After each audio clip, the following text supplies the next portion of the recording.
bulan lagi Pilkada serentak akan dilaksanakan dan di Kota Surabaya tahapan Pilkada sudah sampai di pemutakhiran data.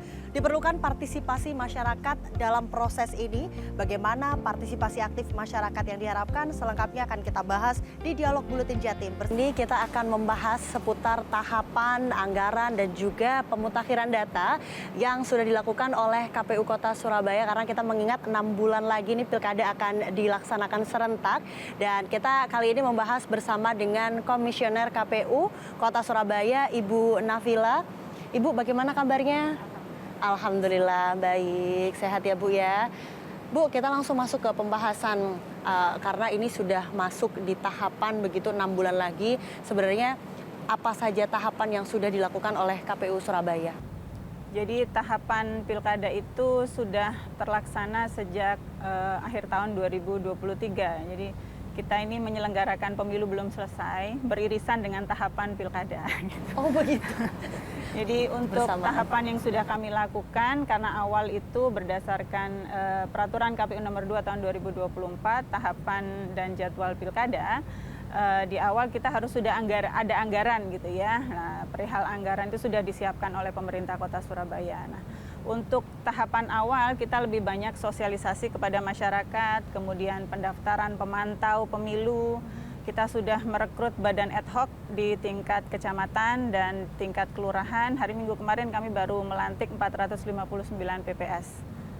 Tuh, kemudian sudah ada pendaftaran bagi bakal pasangan calon perseorangan.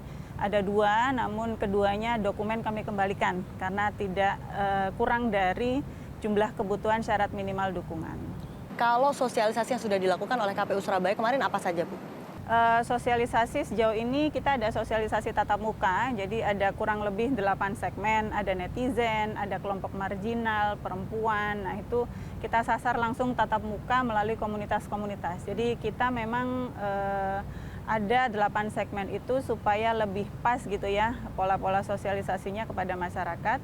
Yang jelas kita harap nanti untuk sosialisasinya menyentuh semua lapisan masyarakat, gitu. Termasuk untuk sosialisasi tahapan juga sudah kita lakukan.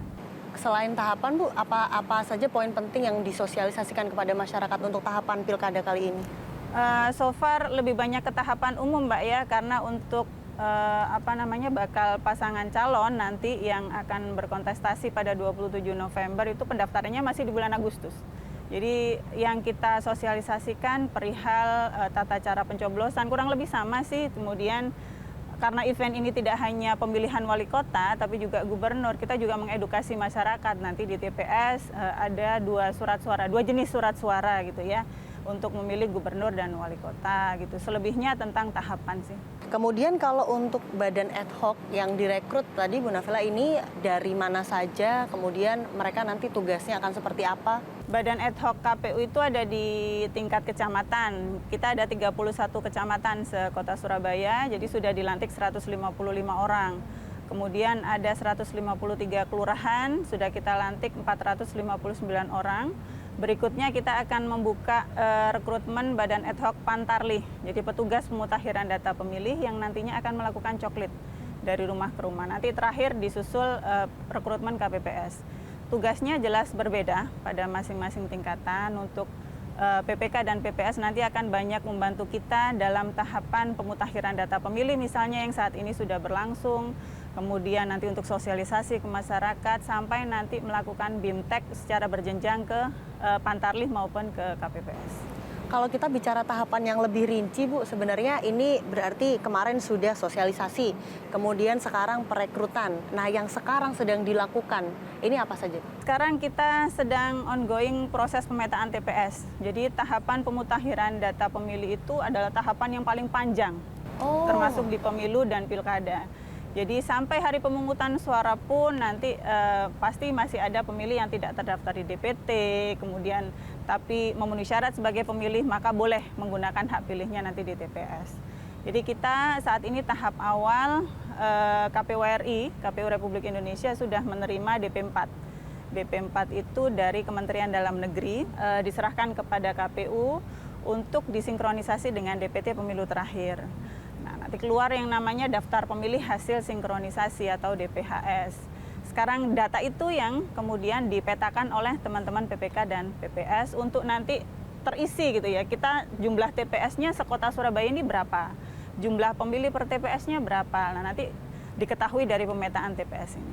Oke, proses pemetaan ini nanti berdasarkan apa, Bu? Jadi ada rambu-rambunya ya. Yang pertama, kalau di undang-undang kan jumlah pemilih per TPS itu 800. Tapi mengingat kita ini pilkada serentak, jadi KPU RI membuat kebijakan jumlah pemilih per TPS paling banyak 600 orang. Kemudian tidak memisahkan pemilih dari kakak yang sama. Jadi misalkan saya dan suami, jangan sampai TPS-nya berbeda nih. Kenapa itu, Bu? Memang aturannya begitu, Mbak. Oh, jadi begitu. untuk memudahkan ya. Kemudian yang kedua terkait dengan aspek geografis. Jadi mendekatkan pemilih kepada TPS gitu, dari rumah untuk perjalanan ke TPS nanti jelas untuk meningkatkan partisipasi masyarakat. Kemudian tidak menggabungkan pemilih dari 2 kelurahan di TPS yang sama. Nah, itu tidak boleh dilakukan. Ada evaluasi khusus nggak, Bu, terkait pemetaan TPS ini dari KPU Surabaya? Ada, Mbak. Jadi setiap data yang dipetakan oleh PPK dan PPS itu kita cek. Jadi kita cek berkala, kita ada operator, nanti akan untuk pengelolaan data pemilih kita masih menggunakan sistem informasi data pemilih atau SIDALIH gitu ya, yang sudah digunakan sejak lama sampai sekarang masih digunakan. Nah, itu nanti kita evaluasi dari situ. Jadi misalkan ada pemilih yang masih berada dalam satu KK tapi berada di TPS yang berbeda, itu kan ada warning. Termasuk apabila ada isi satu TPS lebih dari 600 akan ada warning. Seperti itu sih. Terkait petugas PPS dan PPK ini sama atau berbeda dengan pemilu tahun ini yang dilaksanakan Februari kemarin? Beda, karena untuk KPU sendiri kita rekrutmen terbuka. Jadi kalau saya lihat dari proses rekrutmen terbuka ini ya, PPK dan PPS memang lebih banyak generasi muda ya.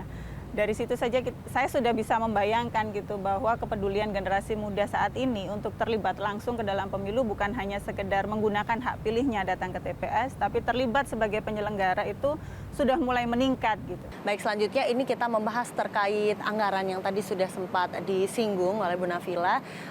Sebenarnya ada berapa sih, Bu, anggaran yang disiapkan oleh pemerintah Kota Surabaya untuk pilkada? Tahan dulu, Bu, jangan dijawab. Kita akan lanjutkan tetap di Dialog Buletin Jatim. Di Dialog Buletin Jatim kita lanjutkan pembahasan kita terkait tahapan pilkada yang tadi sudah sempat disebutkan, sudah dilantik badan ad hoc, kemudian juga sudah dilakukan sosialisasi kepada masyarakat. Kemudian ini kita lanjutkan, Bu, tahapan apa lagi yang nanti akan dilakukan oleh KPU Kota Surabaya? Ya, jadi kalau tahapan nanti sampai bulan Juli ini kita masih pemutakhiran data pemilih ya, setelah Pantarli direkrut.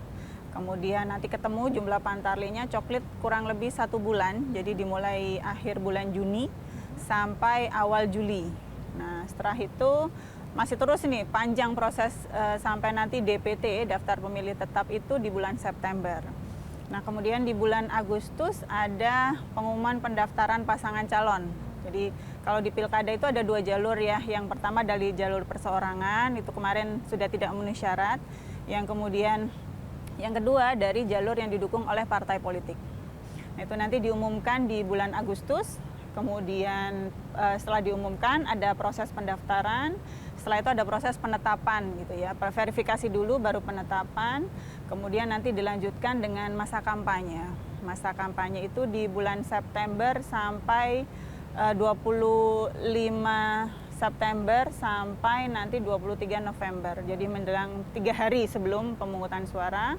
Kemudian dilanjutkan dengan masa tenang. Tanggal 27 kita ada pilkadanya, jadi hari H pemungutan suara. Setelah itu nanti menunggu jadwal Mahkamah Konstitusi apakah ada pasangan calon yang melaporkan hasil ya, sengketa hasil kepada Mahkamah Konstitusi. Kemudian 5 hari setelah itu kita tergantung yang namanya BRPK, jadi buku registrasi perkara konstitusi. Apabila MK sudah melakukan penetapan, 5 hari setelah itu kemudian ada pengajuan pengusulan gitu untuk pasangan calon terpilih. Kemudian nanti ada jadwal berikutnya yaitu pelantikan lah untuk pilkada, untuk wali kota atau gubernur yang terpilih. Tapi sejauh ini kalau tadi disinggung terkait anggaran, di Surabaya sendiri ini ada anggaran khusus nggak sih, Bu, yang disiapkan oleh pemerintah untuk pilkada? Ada, jadi untuk koordinasi dengan pemerintah Kota Surabaya itu sudah 2 tahun sebelumnya berkoordinasi. Karena berdasarkan Peraturan Menteri Dalam Negeri, itu kita harus melakukan koordinasi dengan pemerintah daerah, dalam hal ini pemerintah Kota Surabaya untuk melakukan pengajuan anggaran. Jadi kita sudah plot itu tahapannya apa saja, kegiatannya apa saja, itu kita sampaikan kepada pemerintah kota. Dan pada 10 November lalu kita melakukan penandatanganan naskah perjanjian hibah daerah antara wali kota dengan ketua KPU Kota Surabaya. Anggaran yang disetujui untuk pelaksanaan keseluruhan pilkada ini ada 114 miliar. 114 miliar. Tadi kalau untuk dana hibah ini beda Bu sama APBD? Sama, jadi istilahnya adalah dana hibah untuk penyelenggaraan pilkada yang sumbernya dari APBD. 114 miliar. Sejauh ini untuk proses anggaran ini turun secara keseluruhan atau bertahap, Bu? Jadi lagi-lagi diatur ya Mbak di Peraturan Menteri Dalam Negeri ada 2 termin. Jadi 40% itu sudah cair di akhir tahun 2023 kemarin. Nah, nanti 5 bulan menjelang pemungutan suara kurang lebih bulan depan lah ya, bulan Juni, awal bulan Juni itu 60% akan dicairkan untuk keseluruhan tahapan. Berarti memang sudah diatur untuk terminnya itu, tapi untuk 40% yang sudah cair, ini sudah dialokasikan kemana saja, Bu? Digunakan untuk sosialisasi dan tahapan yang sudah berjalan ya. Tadi misalnya rekrutmen badan ad hoc, karena kita rekrutmen terbuka ya. Kalau sumber dananya sendiri, Bu, kan dari APBD tadi. Sebenarnya ada pagu-pagu khusus nggak sih, Bu, dialokasikan kemana saja dari dana yang sudah diberikan oleh pemerintah Kota Surabaya ini? Mungkin lebih kewenangan pemerintah kota ya, itu plot anggaran yang jelas untuk pilkada disediakan sekian. Oh gitu begitu. kan. Dan itu prosesnya cukup panjang Mbak, jadi kami mengajukan awal itu ada 190 miliar kalau saya tidak salah, karena kita masih memasukkan anggaran untuk pandemi. Pengalaman 2020 lalu kita tidak menganggarkan dan kita tidak tahu gitu kan, tiba-tiba ada pandemi yang sebegitu besar, tapi alhamdulillah terlewati dan itu cukup memakan waktu untuk melakukan revisi ke pemerintah kota. Nah, awal kita mengajukan masih ada pandemi itu. Melihat kondisinya insya Allah baik-baik saja, kita kemudian melakukan revisi lagi dioptimalisasi lagi lah sampai ketemu 114 miliar. Bu, kita mulai masuk ke pembahasan pemutakhiran data. Karena ini adalah satu tahapan yang saat ini dilakukan oleh KPU Kota Surabaya. Ini sebenarnya tahapannya bagaimana, Bu, untuk pemutakhiran data itu sendiri?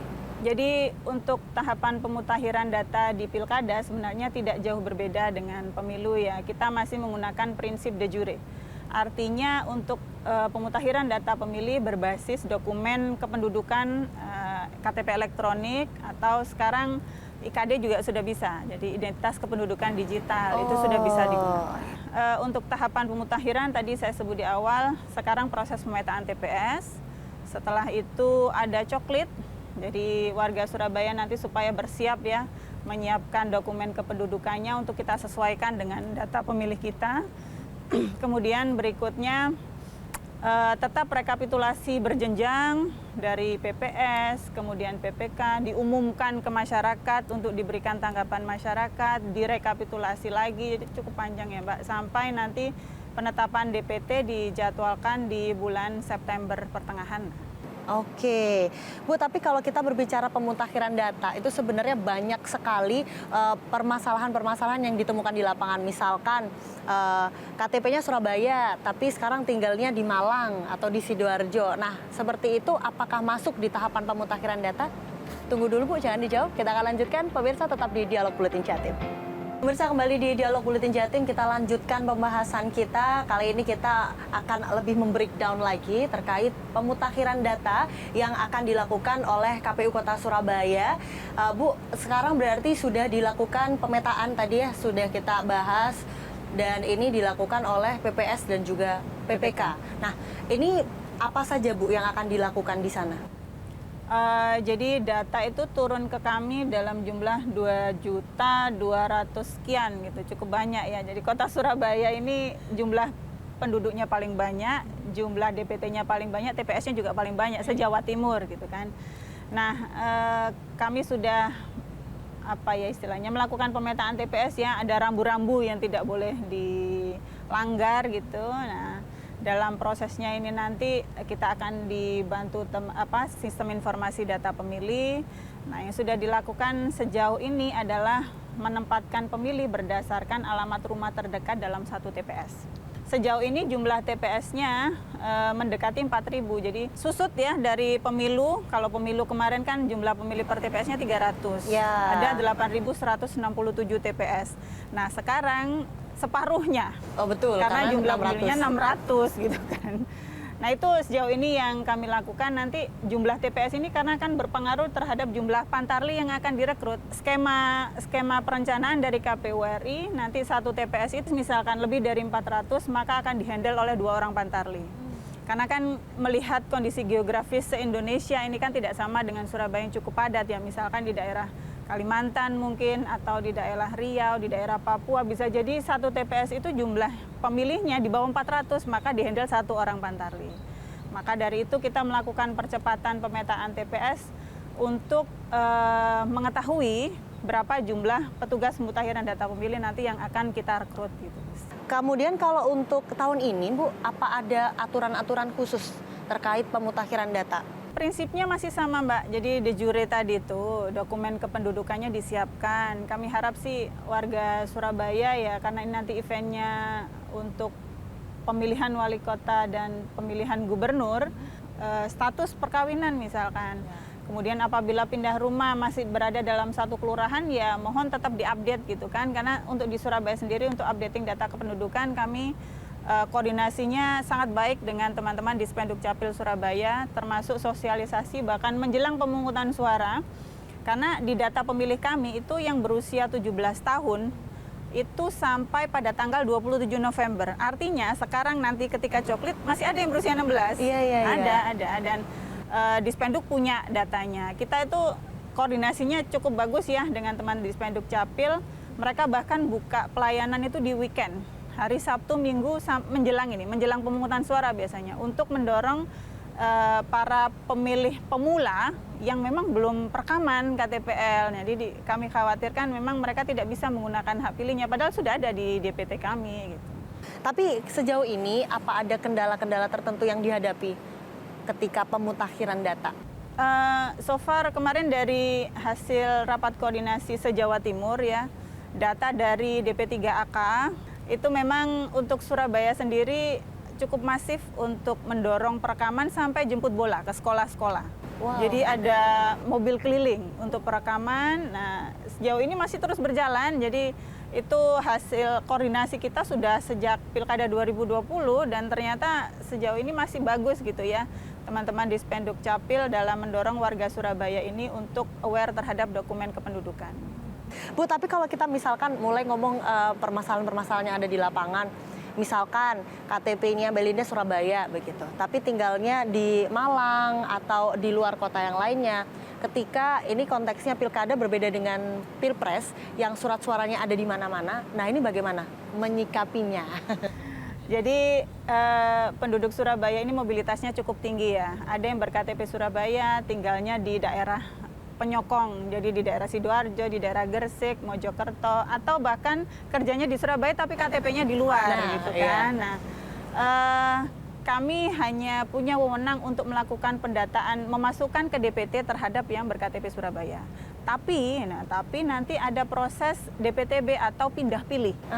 Nah, pindah pilih itu karena ini eventnya hanya Jawa Timur global, maka diperuntukkan bagi yang KTP misalkan tadi Malang ya, KTP-nya Malang tinggal di Surabaya, boleh nanti pindah pilih. Ada beberapa alasan, misalkan bekerja, kuliah, kemudian sakit dirawat di Surabaya. Kalau konteks pemilu itu nasional, jadi kita bisa pindah pilih dari Provinsi Jawa Barat, milih di Surabaya bisa, sekarang tidak bisa. Jadi dibatasi hanya skupnya Jawa Timur saja, KTP-nya boleh milih di Surabaya. Nah nanti boleh diurus pindah pilihnya itu setelah penetapan DPT, setelah bulan September sampai H-30. H-30 dari pemungutan suara. Oke. Bu, terakhir pesan untuk warga Surabaya karena ini memerlukan partisipasi, apalagi nanti ada tahapan bahwa nanti masyarakat bisa memberikan masukan kepada KPU Surabaya terkait pemutakhiran data atau terkait tahapan pemilu ini bagaimana, Bu? Ya, masyarakat Surabaya yang mungkin belum terlalu mengetahui gitu ya informasi terkait pilkada serentak ini nanti se-Indonesia, jadi seluruh daerah, kabupaten, kota, provinsi di Indonesia akan menyelenggarakan Pilkada 2024 di tanggal 27 November agar terus mengikuti perkembangan tahapan. Pasti nanti berita-beritanya ada gitu ya di berbagai media. Kemudian di media sosial kami juga. Kemudian kami harap nanti warga Surabaya khususnya agar peduli terhadap data kependudukan yang paling update. Jadi misalkan KTP-nya masih KTP lama nih, belum KTP elektronik, agar segera diupdate. Prosesnya cukup mudah gitu ya, bisa datangi ke kecamatan, ke kelurahan atau ke Dispenduk langsung agar nanti tidak ada kendala saat penggunaan hak pilihnya pada 27 November 2024. Terima kasih Bu Nafila, pesan untuk masyarakat Surabaya dan Jawa Timur, jangan lupa gunakan hak pilih kita semua di tanggal 27 November mendatang. Terima kasih Bu, semoga semua tahapannya berjalan lancar, Ibu juga diberikan kesehatan, teman-teman KPU Surabaya juga. Terima kasih pemirsa, demikian obrolan kita terkait tahapan dan juga pemutakhiran data yang sudah dilakukan oleh KPU Kota Surabaya. Saya Belinda Firda mewakili seluruh kru yang bertugas mengucapkan terima kasih dan sampai jumpa.